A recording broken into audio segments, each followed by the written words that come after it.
Welcome, everybody, to our Mesa City Council here on September 9th, 2019. And all our council is here except the mayor. The mayor's excused and out of town. We appreciate his service where he's at. So, council, our first item this afternoon will be to look over the agenda for tonight's council meeting, if you can do that.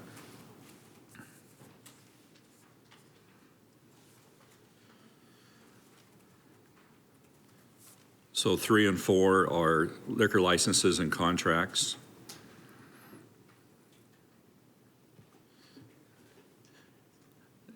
Go ahead, Councilmember Luna. Yeah, sure, go ahead.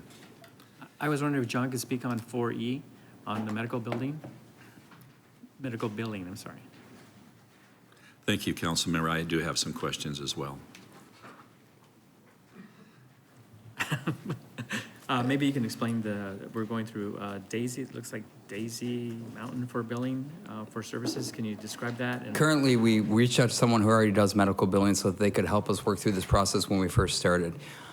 This extension or increase is because we are having a higher volume of calls than we were anticipated. And because of the way the revenue works, it's generated per call too. So the more calls we do, the more revenue we generate. And that's why the revenue will cover the cost of this increase. Eventually, we are looking and talking with business services to figure out where the best place in the city to do this is so that we have people who do billing on a daily basis, 24/7, are doing our billing so that we get this right. So this will eventually be taken into a business services type relationship to allow for that billing to occur.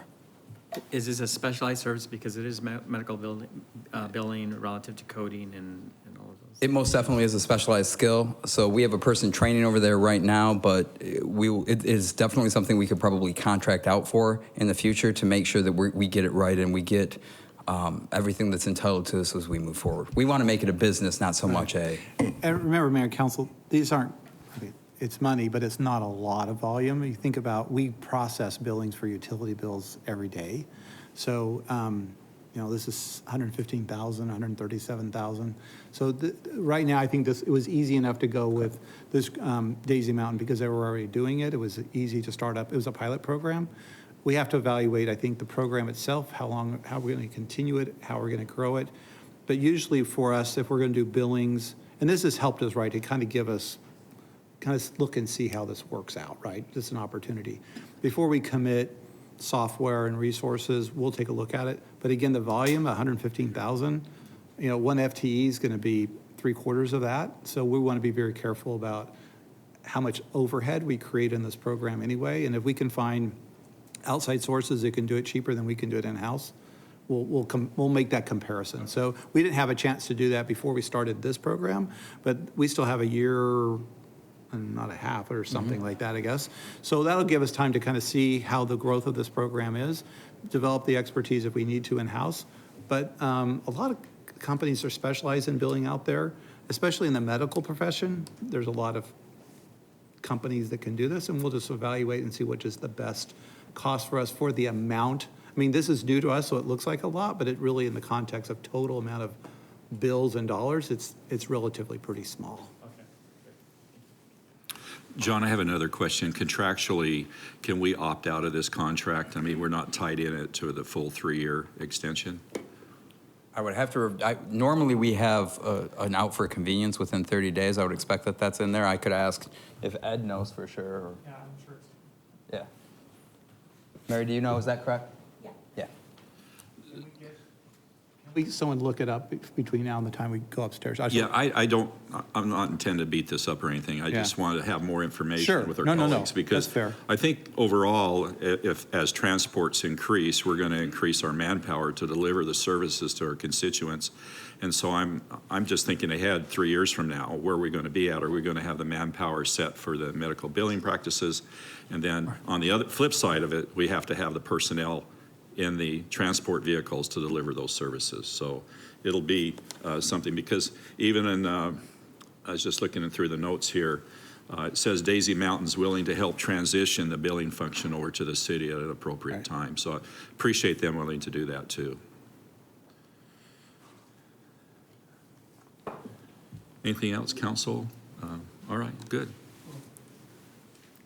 Councilmember Thompson. Sorry, I do on, Chris, maybe you can answer this on 5D. for the IGA, is that for, only for regional dispatch, or is that for mutual aid, or is that both? And is there a dollar amount increase to that regional dispatch? Because I think there's a shared cost, I think, between the other communities for Mesa to Right. be that regional dispatcher. Right. So is that cost staying the same, or is the cost going to increase along with that? I don't know if that's. So this looks like it's just an update to the existing contract. I don't know what specific, it looks like we're redefining some of the cost recovery. So I'm assuming that helps the city to make sure all our costs are being recovered through the fees that are charged to these other communities. That's absolutely correct. Vice Mayor Freeman, members of the council, that's correct. We have increased fees each year, and this is some fees that we've increased. And we also, with the increase in fees with this, that will give us enough money to purchase or to hire another individual to help with some of the work we do with our automatic aid partners. Perfect, thank you, Mayor. You're welcome. Okay, council, any other questions or thoughts? All right, then item 6 and 7 are ordinances, and item 8 is subdivision plats. And so with that, we'll move forward. Council, anything you'd like to share, any meetings or conferences you've attended this past couple of weeks? Councilmember Thompson. I was lucky enough to go to Gaithersburg, Maryland. Lucky. Yeah, lucky. Actually, the weather was beautiful. It was like 72 degrees there, so couldn't beat the weather. But as the vice chair of the Community and Economic Development Committee, and so we got to talk a lot about economic development and what's happening in Gaithersburg, and so I was able to bring some of that back that I'll be sharing with our economic development folks going forward. But tremendous what that community's done. Their unemployment's only about 3.6%, and they're the #1 biomedical community in the nation. So a lot of biomedical there taking place. So their economic development is really doing good. And that's, to me, that's what a lot of these meetings are about, is trying to get the best practices from other communities, bring them back to ours, so that our community can be just as successful, if not more. So Good. it was a really good conference. Thank you. Anything else? Councilmember Luna. Yes, I had the opportunity to visit Mexico City. I was invited by the Carlos Slim Foundation, and it was called Building Bridges with Arizona and Mexico. And their focus was on education, health, and employment creation. It was a great conference, and they talked about what they're doing in Latin America relative to 5G, as well as deployment of broadband throughout Latin America. It was a great conference, and had a really good time. Well, thank you. Councilmember Duff. Yes, I'd like to acknowledge Chris Kusula. Hopefully I pronounced his last name correct. He is shadowing me today for the Mesa Leadership Program. He's in the very back. He spent the afternoon with me going through council to acknowledge his presence here and put a shout out for Mesa Leadership. I graduated in 2012, and it's a tremendous overview of our entire city, not only policy, but our businesses and nonprofits and everything. So thank you for your interest. Thank you, Councilmember. Well, if there's nothing else, then Mr. Brady, what's our future meeting plans look like? We'll see you this Thursday, September 12th at 7:30. One of the topics will be the future of recycling. All right. Very intriguing. Looking forward to that. Okay, with that, I'll entertain a motion to adjourn. All right, thank you. All in favor, say aye. Aye. None opposed. Thank you.